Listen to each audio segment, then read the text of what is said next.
Story 1. The Midnight Bus. It was a typical Friday night, and after a grueling 12-hour shift at the downtown office, I was just looking forward to getting home.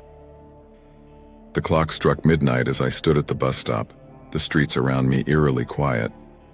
My name is Oliver, and this is a story I never thought I'd be telling. The night was cold, with a thin fog settling in, making everything look slightly blurred. I could see the faint headlights of the approaching bus cutting through the mist. The bus hissed to a stop and I boarded, nodding to the driver, a stern-looking man with a name tag that read Frank. I found a seat near the back and settled in, hoping to catch a quick nap before my stop. The bus was unusually empty.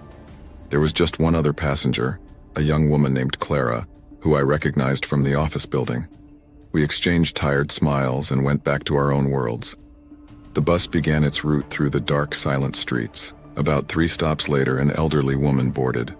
She wore a tattered shawl and a long dress that seemed out of place in modern times.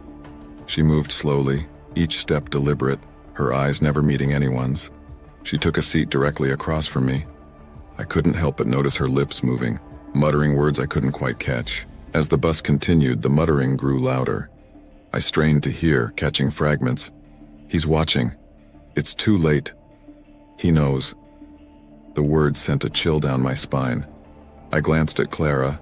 She seemed uneasy too, her eyes darting nervously. Frank, the driver, seemed oblivious, his eyes fixed on the road ahead, face expressionless. Something about his demeanor struck me as odd.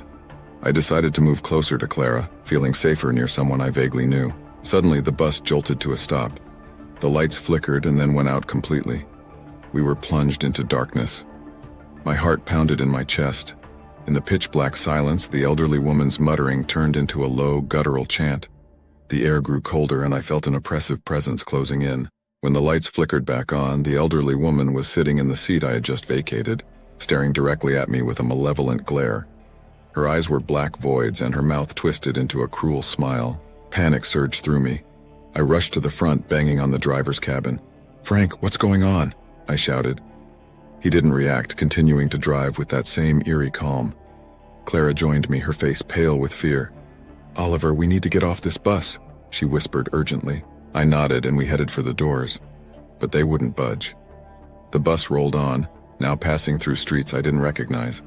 The buildings were derelict, the windows shattered, and the streetlights flickered ominously. Suddenly the bus stopped again, this time in front of an old abandoned building. The elderly woman stood up and walked towards the door.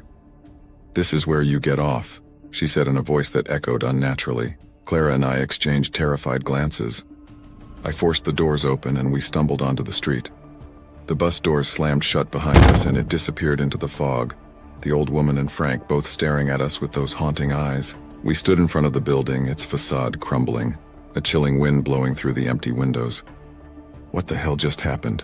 Clara asked, her voice trembling. "I don't know," I replied. "But we need to get out of here." We walked down the street trying to find our bearings. The fog was thicker now and every shadow seemed to move. After what felt like hours, we found a small diner, its neon sign flickering. Relieved, we hurried inside. The diner was empty except for a lone waitress, a middle-aged woman named Marge. She looked up from the counter, a look of surprise crossing her face. "You folks look like you've seen a ghost," she said, her voice kind but tinged with concern. "You wouldn't believe us if we told you," Clara muttered, collapsing into a booth. Marge brought us coffee and we recounted our ordeal. As we spoke, her expression grew serious. "You're not the first to have that experience," she said quietly. "There's been stories about that midnight bus for years. People say it appears to those who are lost in more ways than one." "What do you mean?" I asked, feeling a shiver of apprehension. Marge leaned in, her voice dropping to a whisper. "Legend has it that bus is a conduit, a passage for souls trapped between this world and the next. The driver, Frank, was once a real person. He died in a crash years ago and now he's stuck, driving lost souls to their final destination." I felt a cold sweat break out on my forehead. "But why us?" Clara asked, her voice shaky. "Everyone has their demons," Marge replied, her eyes sympathetic. "Maybe it's time to face yours." As we sat there, the reality of our situation sank in. We finished our coffee in silence, each lost in thought. When we left the diner, the fog had lifted slightly, revealing the familiar streets of our city. We walked in silence, each step taking us closer to home. I couldn't shake the feeling that something had changed. The bus ride had been more than just a strange encounter. It felt like a warning. Over the next few days, I found myself reflecting on my life, the choices I'd made, and the things I'd been avoiding. One evening, as I sat in my apartment, the events of that night replayed in my mind. I decided to do some research on the midnight bus. I found old news articles about Frank, the driver. He had been a beloved figure in the community, known for his kindness. His death had been a tragic accident, leaving behind a grieving wife named Mary. Determined to find answers, I tracked down Mary. She lived in a small house on the outskirts of town. When I knocked on her door, a frail woman in her 70s answered. Her eyes were sad but kind. "Mrs. Harper, my name is Oliver. I think I met your husband," I began, unsure of how to explain. Her eyes widened and she invited me in. I told her everything and she listened, tears welling up in her eyes. "Frank was a good man," she said softly. "He always tried to help others, even in death." I left her house with a sense of closure, but the mystery of the midnight bus still lingered. Clara and I stayed in touch, our shared experience forging an unspoken bond. We often discussed what had happened, each conversation peeling back another layer of the enigma. One night, months later, I found myself at the same bus stop, unable to resist the pull of the unknown. The clock struck midnight and the familiar headlights appeared through the fog. The bus stopped and I boarded, my heart pounding. Frank was there, his eyes locking onto mine. This time the bus was filled with passengers, each with a story etched into their faces. I took a seat, feeling an eerie calm settle over me. As the bus moved through the dark streets, I noticed a young man sitting across from me, his eyes filled with fear. I leaned forward. "It's going to be okay," I said, surprising myself with the certainty in my voice. The bus stopped at a familiar intersection, and the young man got off, looking back at me with a grateful nod. The bus doors closed, and it continued its journey, disappearing into the night. I never saw the midnight bus again, but I knew it was out there, guiding lost souls to their final destination. My encounter had changed me, made me more aware of the fragile line between life and death. It was a story I'd carry with me forever, a reminder of the unseen forces that shape our lives. And so, if you ever find yourself at a lonely bus stop at midnight, be careful which bus you board. You might just find yourself on a journey you never expected, with passengers who have stories that are far from over.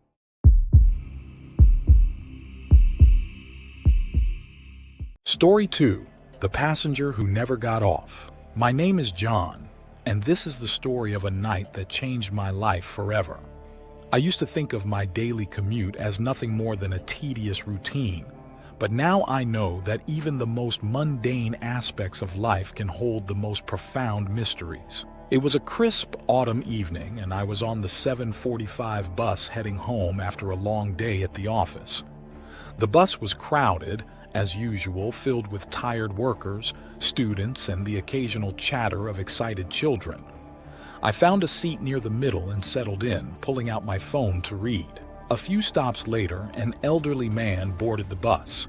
He wore a dark overcoat and a bowler hat, his attire outdated but impeccably neat. His face was deeply lined, his eyes a piercing blue that seemed to look right through you. He moved with a dignified grace, taking a seat directly across from me. His name, as I would later learn, was Arthur. Arthur's presence was oddly unsettling. There was something about him that felt out of place, as if he belonged to a different time. He sat quietly, staring out the window, his expression distant and melancholic. I tried to shrug off the unease and went back to my phone. The bus continued its journey, the usual routine stops and starts. Passengers came and went, but Arthur remained, unmoving. It wasn't until we reached the end of the line, the last stop where everyone usually disembarked, that I noticed something strange. Arthur didn't move. Curiosity got the better of me. As the bus driver, a burly man named Rick, announced the final stop, I approached Arthur. "Excuse me, sir. This is the last stop," I said gently. Arthur slowly turned to face me. His eyes, those piercing blue eyes, looked into mine with a sorrow so deep it took my breath away. "I'm waiting for her," he said, in a voice barely above a whisper. Waiting for who? I asked, feeling a chill run down my spine. My wife, Margaret. She promised she'd come back, he replied, turning back to the window. Rick approached us looking exasperated. Sir, this is the last stop. You need to get off the bus. Arthur didn't respond. He just continued to stare out the window, lost in his own world. Rick sighed and shook his head. He's been doing this for years, he muttered to me. He never gets off. I was intrigued. Who was this man and why was he waiting? That night, I couldn't shake the image of Arthur's sorrowful eyes. The next day at work, I found myself distracted, thinking about the mysterious passenger. Over the following weeks, I started to notice Arthur more frequently. He was always on the bus, sitting in the same spot, always staring out the window. I began to ask around, speaking to regular commuters and even the bus drivers. Everyone knew Arthur, but no one knew much about him. One evening, determined to uncover his story, I sat next to him. Arthur, can you tell me about Margaret? I asked. He turned to me, a faint smile touching his lips. Margaret was my wife, he began. We met during the war and she was the light of my life. She promised she would come back to me after the war, but she never did. I've been waiting for her ever since. His words hung in the air, heavy with emotion. What happened to her? I asked softly. Arthur's eyes grew distant. She was taken from me in an accident, a bus crash, not unlike this one. She told me she'd meet me here, and so I wait. I felt a lump in my throat. His story was heartbreaking, but something didn't add up. If Margaret had died in an accident, how could she meet him here? The pieces didn't quite fit. That night, I did some digging. I scoured old newspaper archives and city records, looking for any mention of Arthur and Margaret. It was late when I finally found an article about a bus crash from the 1940s. The crash had taken several lives, including a young woman named Margaret. The article mentioned her husband, Arthur, who had survived. As I read, a chill settled over me.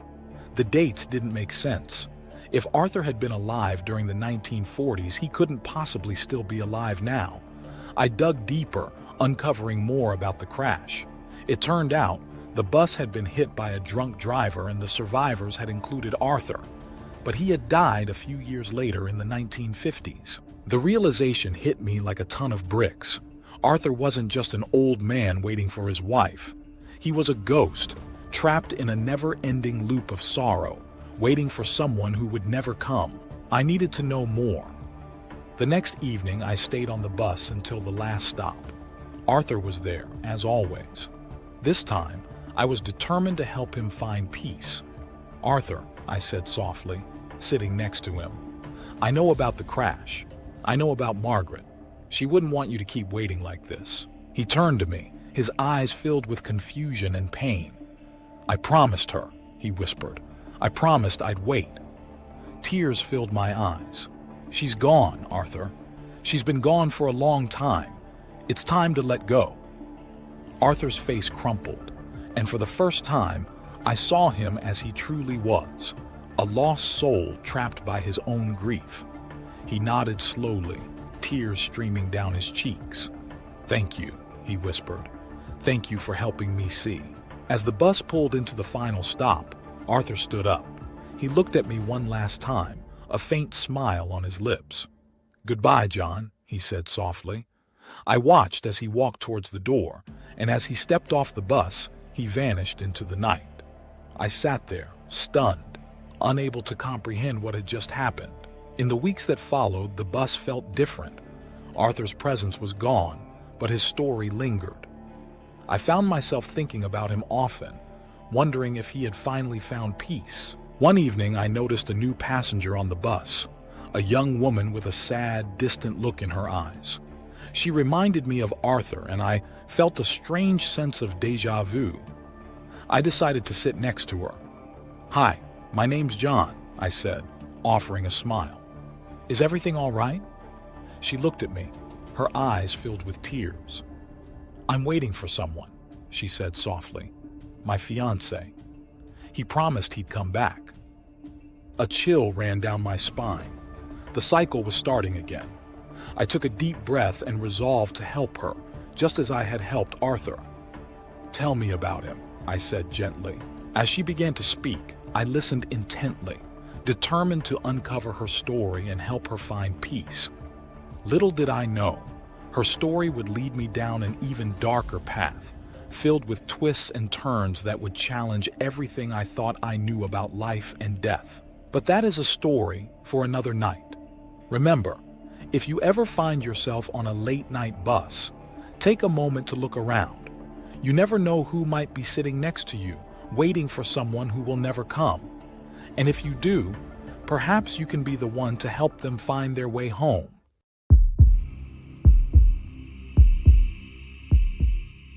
Story 3. The Last Train Home. My name is Henry, and this is a story I never thought I'd be sharing. It's about a night that seemed ordinary until everything took a turn for the bizarre.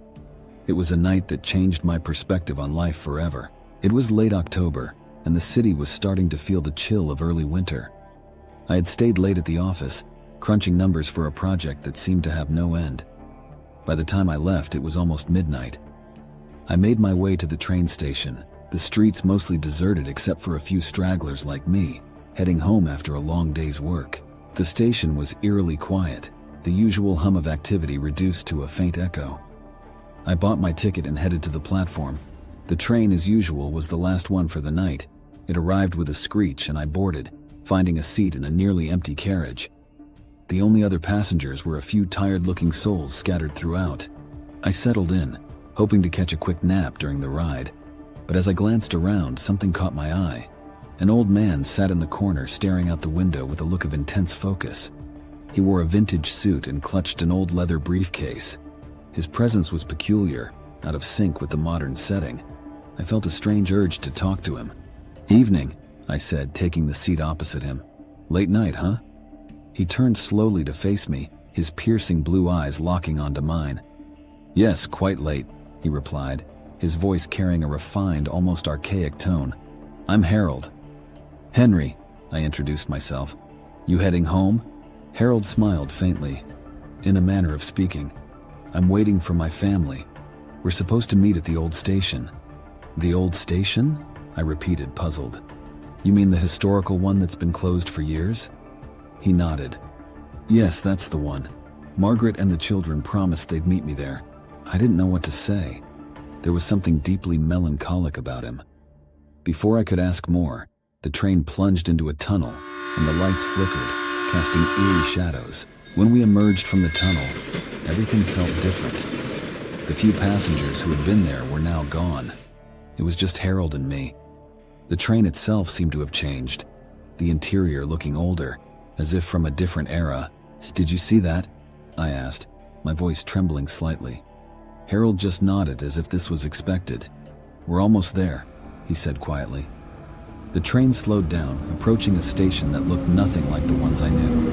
It was like stepping back in time. The platform was lit by old-fashioned gas lamps, and the signage was from decades ago. "This is my stop," Harold said, standing up. "Thank you for keeping me company, Henry." "Wait," I said, grabbing his arm. "What's going on? This place, it can't be real." Harold looked at me with those piercing eyes again. "It's real enough for me. I've been waiting for a long time. It's time for me to go." He stepped off the train, and as he did, the station around him seemed to come alive. Figures appeared, spectral and glowing. I saw a woman and 2 children rush towards Harold, and they embraced him. The scene was both beautiful and haunting. The train doors closed, and I watched through the window as Harold and his family slowly faded away. The train started moving again, and the modern cityscape reappeared outside the windows.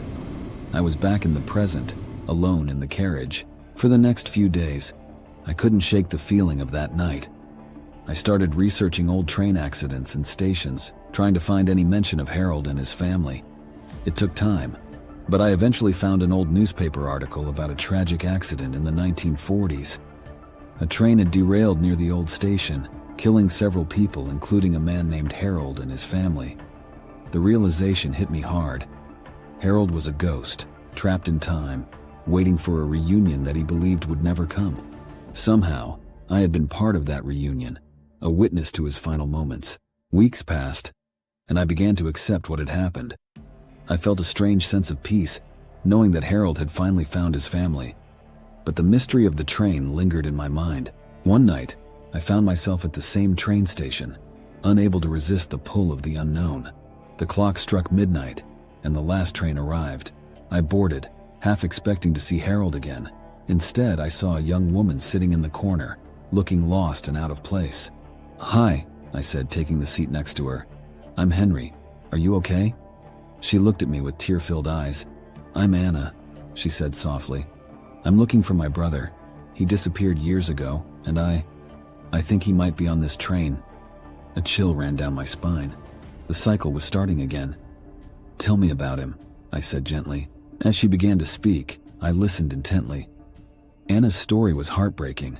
Her brother David had vanished without a trace when they were children. She had been searching for him ever since, following every lead, every whisper of hope. As the train moved through the city, the atmosphere changed once more. The surroundings outside the window alternated between the present and the past. My phone lost signal, and the intercom crackled with static, playing old music from a bygone era. "Anna," I said, "I think we might find him tonight." She looked at me, a glimmer of hope in her eyes. The train slowed down, approaching a station that looked familiar yet different. It was the same old station where Harold had disembarked, but now it seemed even older, more decrepit. As the train came to a halt, we stepped off together. The platform was empty, save for a few spectral figures. Among them was a young boy staring at us with wide eyes. "David," Anna whispered, tears streaming down her face. The boy nodded and ran towards her. They embraced, and as they did, the station began to transform. It was like watching a painting come to life, the colors and shapes shifting and blending. The figures around them became clearer, more defined. "Thank you, Henry," Anna said, looking back at me.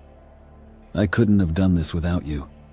Before I could respond, she and David started to fade, just like Harold and his family. The train doors closed, and I watched as they disappeared into the night. Back on the train, the modern cityscape returned. I felt a mix of sadness and relief, knowing that Anna had found her brother. But I also felt a new determination to uncover more about the train and its mysterious passengers.